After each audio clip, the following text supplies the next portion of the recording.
Taken, the second book in the Sam Chronicles, by Trish Brown.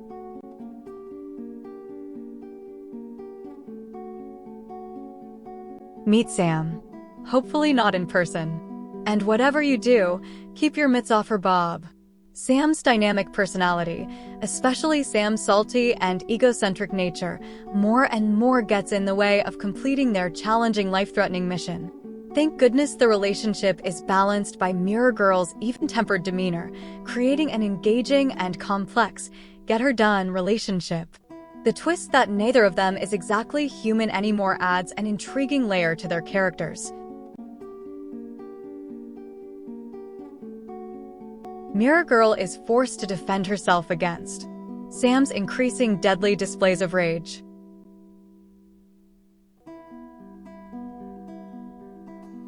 This is probably a bad day to be a hero.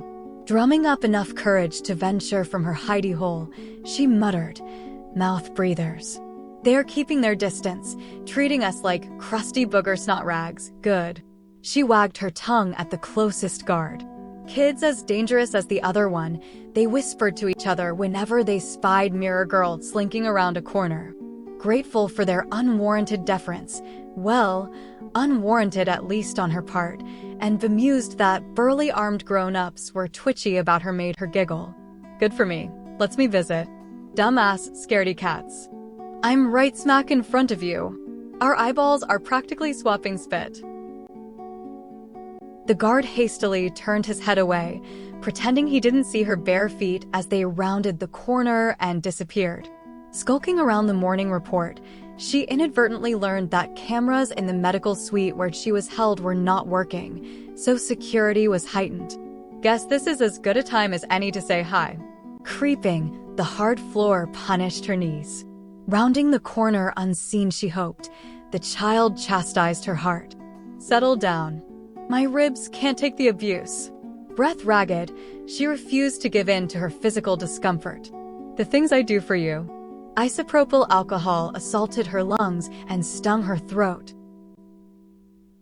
She stifled a sneeze.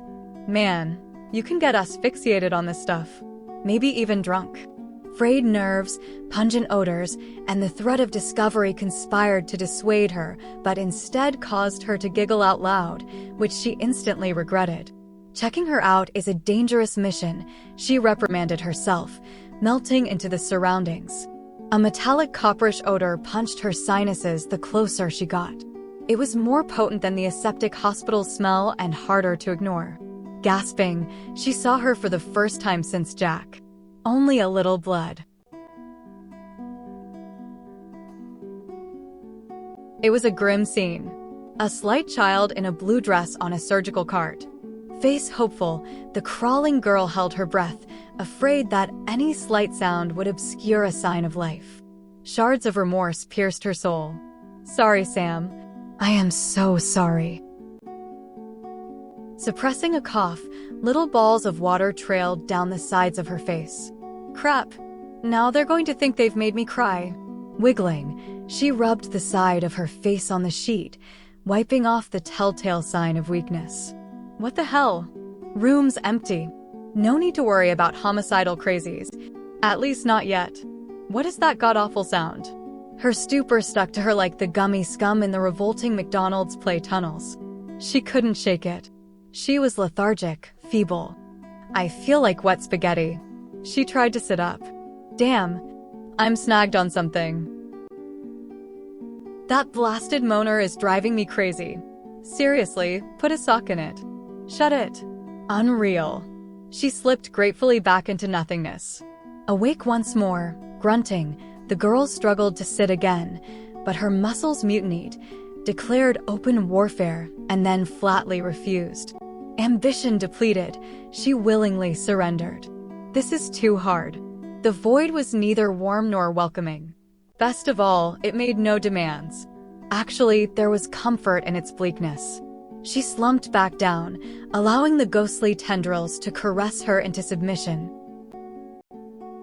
Another ungodly moan. Boy, that was close. Behind me, maybe? And totally loud, louder than the others. What a sissy. The haunting despair of the cry made the girl's skin crawl. I wish someone would shut him the heck up.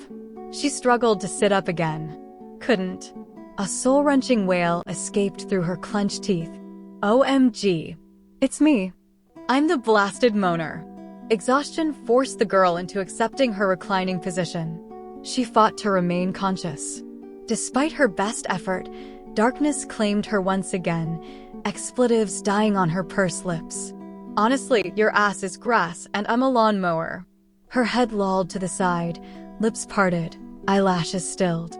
Wafer-thin shadowy figures flitted about in her cataleptic brain, sometimes familiar, like an old frayed blankie. She was grateful and wrapped herself in their gift. Sometimes spiteful, they ripped away at her comfort cocoon, leaving her adrift and afraid. Sometimes tormenting, infrequently caressing, most always teasing her sense of security. Regardless, they always vaporized like early morning dreams soon after rising, leaving no discernible evidence of their existence, except a longing to feel cherished, safe. Am I the last person on Earth? She tried to settle herself, tried to remember familiar things. Unable to contain, much less master the fleeting thoughts, she became angry at her helplessness. What the hell? Some dumbass has me tied to some kind of gurney or something. Unbelievable. Swearing, she tried to muscle out of the restraints. Her efforts grew more frantic when she was not able to break free. Someone sure in hell is gonna pay loads for this major aggravation.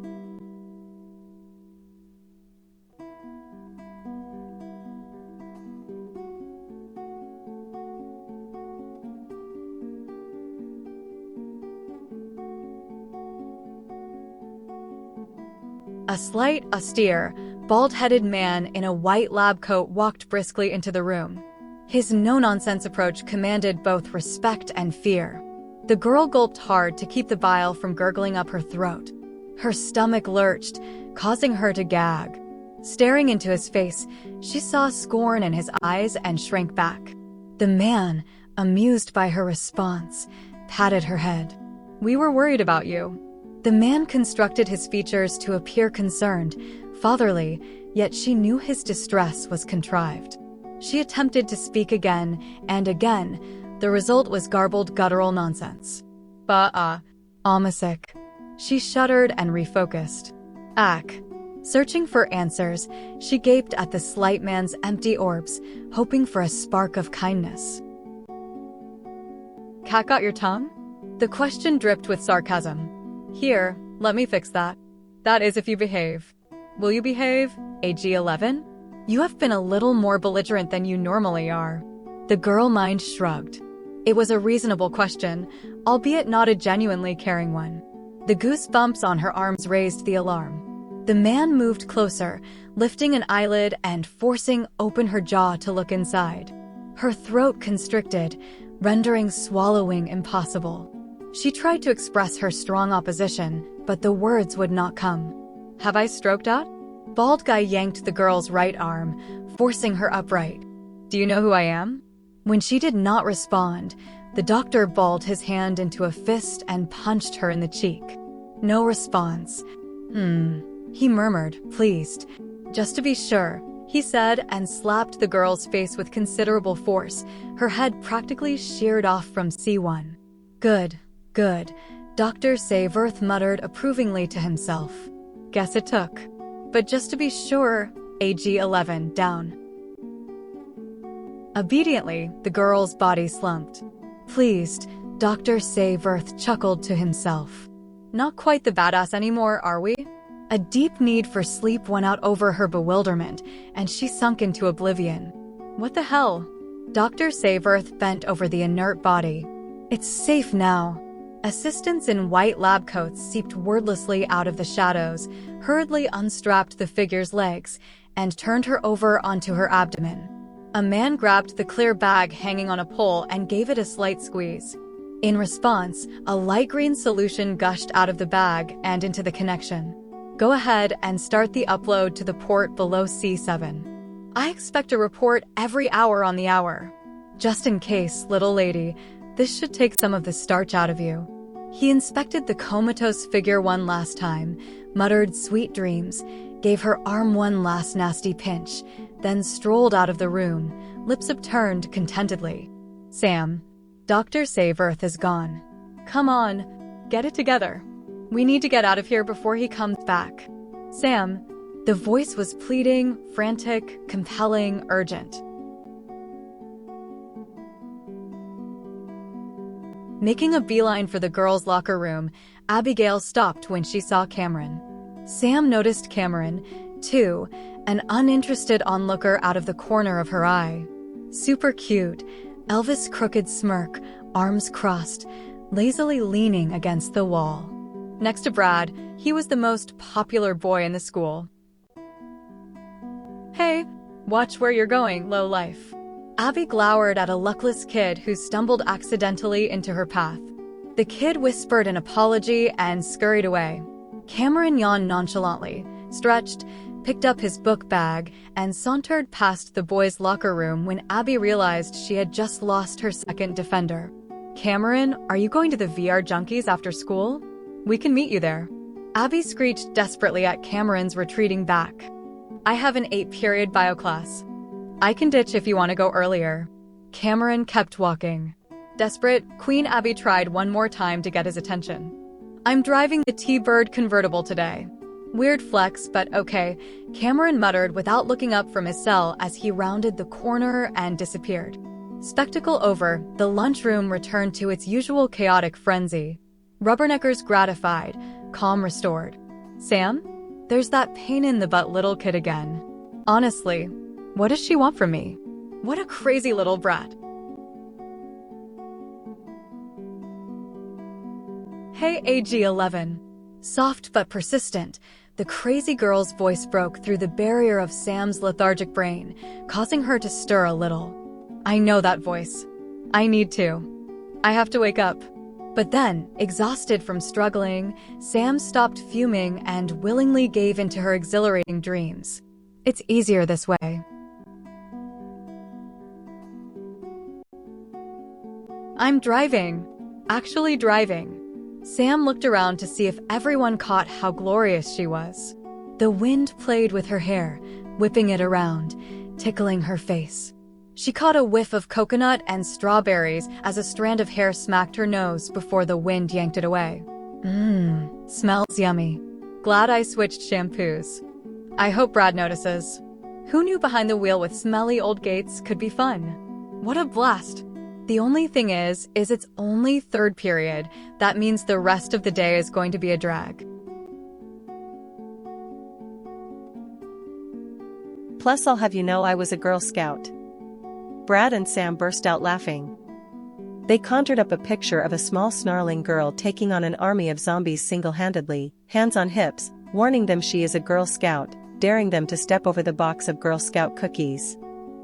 Alright, I don't know why I said that. It was dumb. Dr. Gunderson admitted awkwardly. I just wanted to let you guys know I am part of the team. You kids have superpowers, and I don't. I'm the adult, but you, kids, outrank me, so I needed to let you know I am up for the task. That I won't let you down.